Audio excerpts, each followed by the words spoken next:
Hello everyone, welcome to Pitambara Educators. This is your today's IT question paper. I hope आप सबका question paper जो है exam जो है वो बहुत अच्छा हुआ होगा.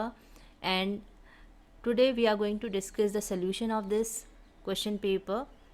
So let's see, there are many reasons why interpersonal communication may fail if the message may not be received exactly the way sender intended. So what we can do, what communicator can do to check whether message is clearly understood or not, so he can ask for feedback. Now, which of the following is not a barrier to effective communication? That is subjective barrier. Subjective barrier कोई barrier नहीं होता. To perform well at work and life in general, which of the following skill helps you to prioritize the things you have to do and remove waste and redundancy from the work? तो एक work आप बार बार नहीं कर रहे हैं, चीज़ें जो priority वाली हैं, जैसे पढ़ाई इस टाइम पे मोस्ट प्रायोरिटी पे होनी चाहिए, तो प्रायोरिटी वाली जो भी चीज़ें हैं वो आप पहले कर रहे हैं, तो ये सब किस स्किल के अंदर आता है? That is time management. Now managing stress is about making a plan. तो यहाँ पे ABC किस का फुल फॉर्म क्या है related to stress management? That is adversity, beliefs and consequences. तो ये जो क्वेश्चंस आए हैं ये CBSE के स्टडी मटेरियल से ही आए हुए हैं. Neha is receiving several mails from companies who are advertising a product or trying to attract her through the website. What type of mails are these? They are called spam mails. Computer automatically runs a basic program called dash as soon as it is switched on or the power button is pushed on. तो जैसे computer start होता है तो सबसे पहले जो basic programme start होता है that is BIOS, basic input output system. ये सेक्शन बी में कुछ क्वेश्चंस जो थे वो ट्रिकी थे. कुछ तो डायरेक्ट आपने देखा होगा डेफिनेशन पूछी गई थी, बट कुछ क्वेश्चंस जो डीप से पूछे गए थे. और ये मैंने अपने कल के जब सैम्पल पेपर हम डिस्कस भी कर रहे थे तब भी मैंने बोला था कि कुछ क्वेश्चंस तो होंगे जो आपके सीधे डेफिनेशंस आ गई होंगी और आपको देखना होगा कि किस टर्म की ये डेफिनेशन है और आपको वो टर्म सेलेक्ट करना होगा, वही आंसर होगा. बट कुछ जो है बहुत डीप से पूछ लिए जाएंगे. So let's see. For example ये जो था आपका ये कि कौन सा स्टाइल जो है ग्राफिक एंड टेक्स्ट फ्रेम के लिए होता है, तो इट इज़ फ्रेम स्टाइल. तो ये डायरेक्ट क्वेश्चन आ गया था फ्रेम स्टाइल से.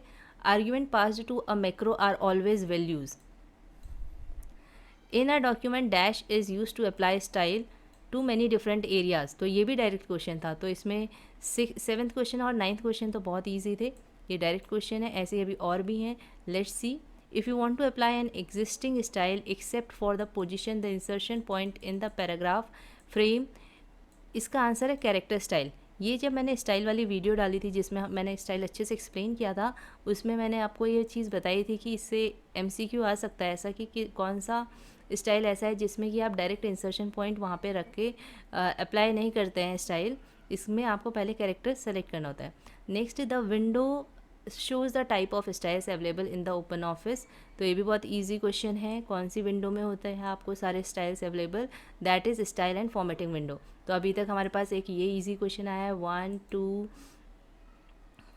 2 sorry this one is 2, then 3 and 4. अभी तक 4 ईजी क्वेश्चन आ चुके हैं.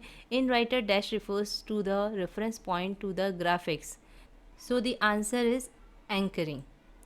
नेक्स्ट, ये भी डायरेक्ट क्वेश्चन आया है. अगर आपने ये पढ़े थे टॉपिक्स तो ये डायरेक्ट आपकी डेफिनेशन दी हुई है. Next one, dash function takes data from the series of worksheet. ये भी एक इजी क्वेश्चन है. ये भी डायरेक्ट आपकी डेफिनेशन आई है डेटा कंसोलिडेशन की. Other tool bars that can be open using picture tool bar. तो ये थोड़ा सा टिपिकल क्वेश्चन है कि अगर आपने अच्छे से पढ़ा था, पूरी बुक अच्छे से पढ़ी थी जो भी स्टडी मटेरियल CBSE का था, तभी आप इसको कर पाए होंगे solve. So this was the tricky question, अगर हम कह सकते हैं. बहुत डीप से पूछा गया था. ट्रिकी भी नहीं था, डीप से पूछा गया था. तो अभी तक सिर्फ 2 क्वेश्चन ऐसे हैं जो थोड़े से डीप नॉलेज चाहिए थी आपको, बाकी तो ईजी है. ठीक है. Now next, if you are continuously working with same range you may given a name to the range. तो ये बहुत ईजी है. ये डिफाइन रेंज, ये तो ऐसे ही मैंने बोला था कि जो ब्लैक में लिखे हैं आप पढ़ सकते हैं, बोल्ड में लिखा हुआ था.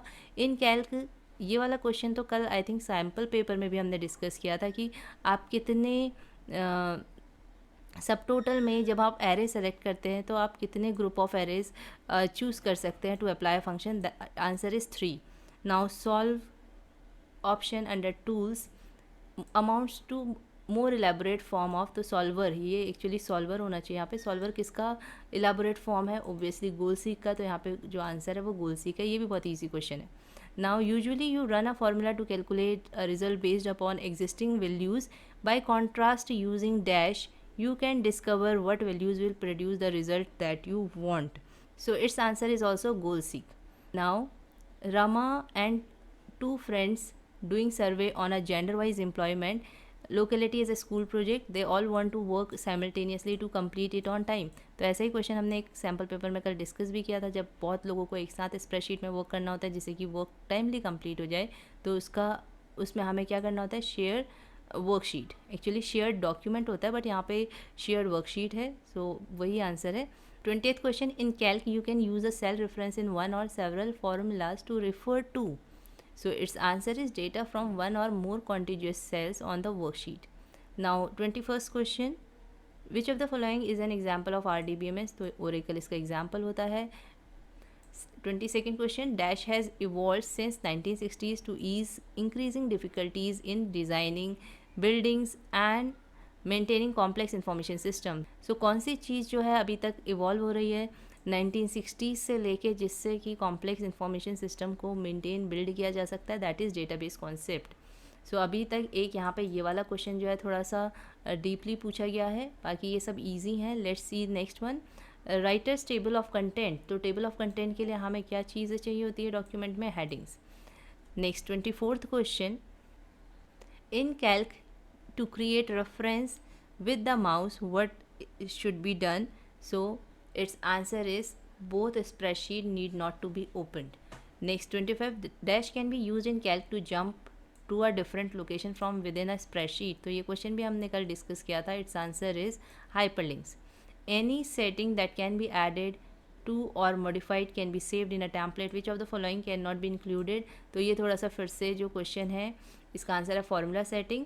ये थोड़ा सा डीप से पूछ लिया गया था बहुत, अगर आपने चैप्टर थॉरोली पढ़ा है तभी आपको इसका पता होगा। तो यहाँ पे देखो कितने क्वेश्चन थोड़े से डिफिकल्ट आए हैं, 1 2 3 4, सिर्फ 4 क्वेश्चन ऐसे हैं जो थोड़े से बिल्कुल अंदर चैप्टर से पूछ लिए गए हैं, यूनिट से पूछ लिए गए हैं। अदरवाइज़ सारे जो हैं ये मेन डेफिनेशन से ही पूछे गए हैं। सो 4 क्वेश्चंस अगर आपने छोड़ भी दिए तो ऑब्वियसली आपको 5 छोड़ने थे। ओके तो अगर आपने अच्छे से पढ़ा था तो you must have attempted all the question successfully. बताना कि आपने सारे क्वेश्चन सही अटेम्प्ट किए हैं या नहीं। अभी नहीं, अभी तो आप अपने नेक्स्ट एग्ज़ाम की प्रिपरेशन करिए, फिर बाद में आप मैच कर सकते हैं आंसर्स और चेक कर सकते हैं। Quick way to list people's mailing address and generate labels, levels, envelopes, ये सब कल हमने डिस्कस किया था। इसका आंसर है mail merge. But question change हुआ है, बट कंसेप्ट वही है। देखिए क्वेश्चन की लैंग्वेज चेंज हो गई है, बट कंसेप्ट बिल्कुल वैसा ही है। So next is which feature help to balance the relation of graphics to the surrounding text. तो ग्राफिक का रिलेशन सराउंडिंग टेक्स्ट से कैसे होता है? Using text wrapping. 29th question, Jagrati has inserted an image in a document. She wants to resize the image. Which option of the word processor image format should be selected to let the two dimension change so that proportion is maintained, allowing for a skilled resizing? Answer is keep ratio.